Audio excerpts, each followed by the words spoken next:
So how do you trim the hair under your dog's feet if they have hair like this between their paw pads? I'm going to explain how to do it, what tools you need, and why it's important for your dog. To start out with, why should you trim the hair under their feet? You want to trim the hair under your dog's feet so they have traction on slippery floors, to keep their feet clean and prevent them from getting dirt and sap in them or soaking up a lot of water or snow. You also want to prevent matting and be able to spot foxtails, ticks, and any skin issues. Having less hair on their feet also makes it easier to remove things or apply any skin treatments.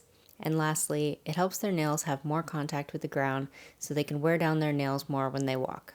To trim the hair safely, you're going to need some hair clippers and scissors. Quality is really important for safety, so you need to get clippers made for dogs and quality sharp scissors. Human beard clippers like this are unsafe and can cut your dog.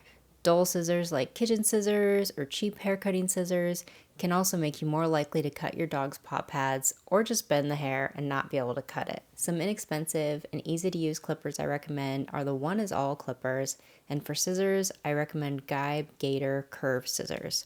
I've put links to both down below. The One Is All clippers have an adjustable blade, so you can use them for both sanitary trims and trimming paw pads. They're not great for doing full haircuts, but they're my go-to for paw pads. If you have an adjustable length clipper like this, you want to use either the shortest or second to shortest blade length for paws, or if you have higher end clippers that you use for full haircuts, you want to use either a number 30 or a number 40 blade. The shortest length can be a little too close of a shave for some dogs and irritate their skin, so you may want to start with either the second shortest length on the One Is All or the number 30 blade for regular clippers. The One Is All clippers do come with some scissors, but I recommend the guides or another grooming scissor because they're better quality, longer, and curved. So now let's get into how to trim. You want to start with your dog's hair clean and dry. Wet hair is harder to cut, and dirty hair will dull the blades of your clippers and scissors. The technique I'm going to show you to trim your dog's hair is the same whether your dog has straight, curly, or wiry hair, so don't worry about what kind of hair your dog has. I'm going to show you on multiple hair types and show a few different positions your dog can be in while you're trimming. You want to choose whatever position is most comfortable for your dog. Start by skimming across the entire pad, starting from near the nails and then shaving towards the wrist. Then trim from the opposite direction, starting near their wrist and gliding across towards the nails. This gets the hair between the main paw pad and the smaller paw pads of the toes that's growing in the opposite direction. Then trim the sides of the foot, and if you can, trim the hair under the nails. Try not to poke your dog with the clipper blade, but if you do poke them while you're learning, it isn't going to cut their foot, they just won't like it. You can either stop there or take the edge of your clipper and dip into the space between the main paw pad and the rest of the toes. Taking more hair out of the center is helpful to prevent paws from staying wet, collecting sap, or forming mats. Mats more commonly develop in dogs with curly hair and when a lot of dirt and sap gets caked into their fur. If you're shaving your dog's pads every 2 to 3 weeks, you probably won't have to worry about mats. If they do get matted, it's best to ask a groomer to shave them because getting that deep into the pads does have a risk of cutting their skin.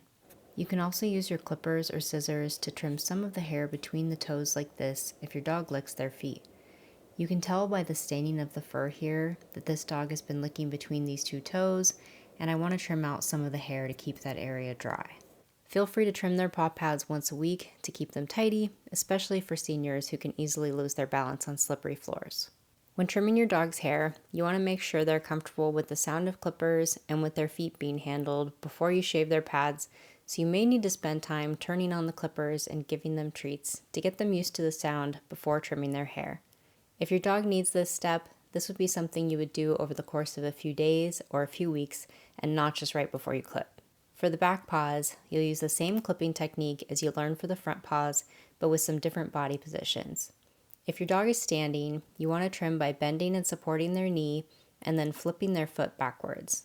You want to make sure that you keep their knee in line below the hip and that you don't pull their leg out to the side. This is uncomfortable, and a lot of dogs will wiggle to put their foot down if you're pulling their leg out.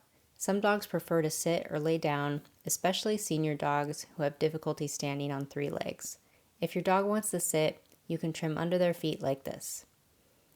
It's harder to reach the hair, and your trimming won't be perfect, but it's not worth making them stand if that's not comfortable for them. If your dog is trained to lay down, this is often the easiest position for both you and your dog so that they don't have to balance and you have more time to see what you're doing and take your time. Training your dog to lay down, especially to lay on their side, is a really helpful skill to teach for both trimming paw pads and trimming nails. If your dog is afraid of noises and you haven't got them used to clippers yet, or if their feet are irritated from allergies, you can also use scissors to trim their hair instead of clippers. You want to make sure before using scissors that they're comfortable enough to stay still for this, because scissors are more dangerous and there's a risk of cutting your dog's skin if they move. Never try to cut your dog's hair with scissors while they're moving. Curved scissors are helpful because you can match the angle of the curved scissor to the curve of your dog's foot, and you can use them in reverse to get the hair in the center without cutting their paw pads. You can also use your curved scissors to trim the hair on top of the dog's feet by brushing their hair upwards with a slicker brush and then cutting the hair from the opposite direction. Then you can use them to trim circles around the outside of the feet to make them look neat and tidy. You're probably wondering now, what do I trim first, their hair or their nails? You can do either based on your preference, and there's a funny pro-con situation in that trimming the hair first can make it easier to see the nails, but trimming the nails first makes it easier to trim the hair. Inevitably, one of these things will be in the way while you trim the other, and that's okay. I trim nails first and push the hair out of the way while I clip or Dremel, but if it's easier for you, you can do your best shaving the hair before the nail trim so you have less hair in the way when you're working on their nails. I always want you to do what's easiest for both you and your dog, and rather than shoot for their nails and hair to be perfect and beautiful, just focus on making your dog feel emotionally safe and physically comfortable. Sometimes that means just getting things done as best you can, even if it doesn't look good. And to help me grow on YouTube, I'd love it if you can like this video and subscribe to my channel. Yes, good boy.